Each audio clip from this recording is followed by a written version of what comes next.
Vieille marotte du tennis mondial, la fusion entre l'ATP et la WTA est un sujet qui revient régulièrement sur la table. Avec la crise sanitaire, cela n'y a pas échappé. Dès avril 2020, c'est Sa Majesté Federer en personne qui émet l'idée sur Twitter. Je me demande si je suis le seul à penser que le moment est venu pour le tennis masculin et féminin de s'unir et de ne faire qu'un. Quand on connaît l'influence du Suisse, une telle prise de position n'est pas anodine, surtout quand Rafa et Simona Halep admettent partager le même avis. C'est donc une demi-surprise lorsque Sky News révèle que des pourparlers seraient engagés entre l'ATP, la WTA et CVC, un fonds d'investissement américain qui serait prêt à mettre la main à la poche à hauteur de 600 millions de dollars. Le nom du projet, One Tennis. Cette fois-ci, ce n'est plus un serpent de mer. Une réforme du calendrier, une hausse des revenus générés, ainsi qu'une communication plus moderne autour du sport, à l'image de la F1, et pourquoi pas une série documentaire à Drive to Survive sur la saison de tennis.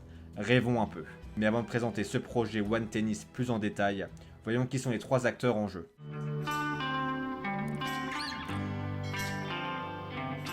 L'ATP, Association Tennis Player, est l'institution qui gère le tennis mondial masculin. Elle fut créée en 1972 afin de mieux structurer le sport et défendre les intérêts des joueurs, comprendre les intérêts financiers. Quant à la WTA, son homologue pour le circuit féminin, c'est la même chose. Elle fut créée un an après l'ATP par Billie Jean King, star du tennis dans les années 60 et 70, afin de défendre également les intérêts des joueuses qui gagnaient à l'époque 10 fois moins que les joueurs. Dès sa création, elle obtient la parité des gains lors de l'US Open. Mais il faudra attendre 2007 pour que Wimbledon en fasse de même. Cette parité est-elle justifiée? Vaste question, mais ce n'est pas le sujet de la vidéo. Bref, la création de ces instances avait pour objet de structurer le tennis mondial et de représenter les intérêts des joueurs pour l'ATP et des joueuses pour la WTA, ce qui a permis in fine d'augmenter les revenus générés. Enfin, le dernier acteur à l'origine du projet est CVC, un leader mondial du capital investissement et du crédit, créé en 1981. Présent partout dans le monde, CVC gère un montant d'actifs estimé aux alentours de 125 milliards de dollars. Ça fait beaucoup. Mais on peut se demander pourquoi un fonds d'investissement s'intéresse au tennis et souhaite investir dans la petite balle jaune. Eh bien, CVC n'est pas à son coup d'essai dans le monde du sport. Ils ont investi au cours de cet été 2,7 milliards d'euros dans la première division de foot espagnole afin d'acquérir 10% des parts de la Liga. Au-delà du foot, CVC a beaucoup investi dans le rugby avec des parts dans le championnat anglais, le tournoi des 6 nations, mais également le volley ou encore la Formule 1 où ils ont géré les droits pendant plus d'une décennie. Bref, vous avez compris l'idée, CVC a l'habitude d'investir dans le domaine du sport. Mais quel est donc son projet pour la petite balle jaune, le fameux One Tennis?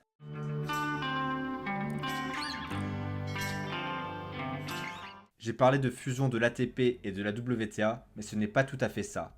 Les deux institutions resteraient des entités indépendantes et conserveraient leur libre arbitre concernant les décisions qui touchent au terrain, comme la mise en place d'un tie-break au 5e set, l'éventuelle suppression des égalités ou du let au service. En revanche, l'ATP et la WTA n'auraient plus à leur charge deux droits, la communication, dont la gestion des droits télé, et ceux sur les données récoltées. Dit comme ça, cela n'a l'air de rien, mais les conséquences sont immenses. En effet, dans l'économie du sport professionnel, les revenus générés peuvent provenir de plusieurs sources. Si je prends l'exemple du Grand Chelem parisien, nous avons la vente des billets pour assister aux rencontres, la vente d'objets comme le fameux Panama présent partout sur le Philippe Chatrier, c'est le merchandising. Le sponsoring que tout le monde connaît via BNP Paribas, Lacoste ou encore Rolex. Et enfin, les droits de diffusion ou droits télé vendus aux chaînes comme France 2, Eurosport ou depuis 2021, la plateforme de streaming d'Amazon. Ces montants varient selon les sports. Pour vous donner une idée, l'inflation des transferts au foot est corrélée à plusieurs facteurs, dont la hausse du montant des contrats télé. En France, ce montant a fortement augmenté, ainsi que leur part dans le budget d'un club de Ligue 1. C'est pareil pour la Première Ligue, la Liga et globalement pour tous les championnats européens de football. C'est pourquoi le montant du transfert de Maguire est supérieur à celui de Zizou. Du moins, c'est l'une des causes. Et c'est pareil pour la NBA, où le fameux contrat max que les joueurs peuvent signer dépend en grande partie du montant des droits télé. C'est pour ça que toutes les stars actuelles de la ligue ont un salaire plus élevé que Michael Jordan à son époque. Mais le tennis, lui, fait office de vilain petit canard du sport concernant ses droits télé. Les revenus générés pour diffuser les rencontres sont faibles, très faibles, comparativement au foot et à la NBA. Quand bien même le tennis est suivi aux quatre coins du globe, sa part dans les contrats de droits TV globaux est dérisoire si on la met en perspective avec le nombre de fans. Roland Garros ne générait que 27 millions de dollars par an avec l'ancien contrat avec Eurosport et France Télévisions. c'est beaucoup moins que l'US Open et Wimbledon. Et ce sont les plus gros tournois, on comprend mieux la différence avec d'autres sports. Une explication à ce faible montant est la fragmentation du tennis où les grands chelems vendent leurs droits individuellement aux diffuseurs.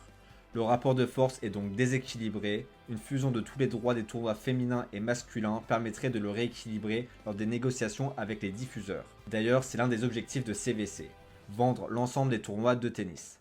De plus, cela permettrait d'avoir une véritable cohérence en termes de communication au fil de la saison et adoucir les relations conflictuelles entre l'ATP et la WTA. Pour que le tennis regagne en intérêt auprès du grand public, il y a d'autres leviers que celui des 7 en 4 jeux, de la suppression des égalités ou autres fantaisies.